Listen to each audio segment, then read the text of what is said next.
You know, people are really ingenious. There are many ways to get the job done. We looked at results for 30 sales engineers in the manufacturing industry, simulated 1,000 different types of personalities using 3 different scales that were measured on a psychometric test. 2 were interests.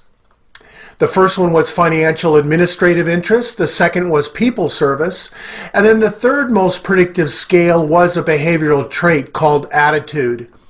And we found that the worst performers, and there were 36 different scenarios that would only sell $43,580 in our prediction.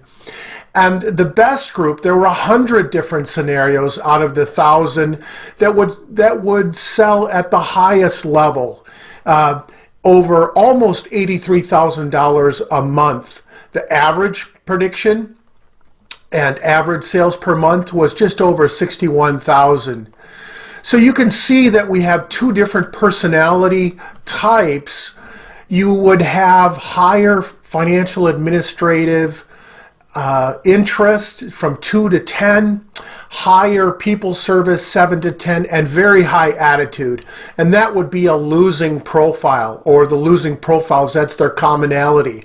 For those 100 types of profiles or scenarios that win, you would have very low administrative interest. You could have people service interest across the board, as well as attitude across the board. So what we're saying is there are many ways to get the job done. We just need to know where the pitfalls are and hire the right type of person to be able to sell in a manufacturing industry.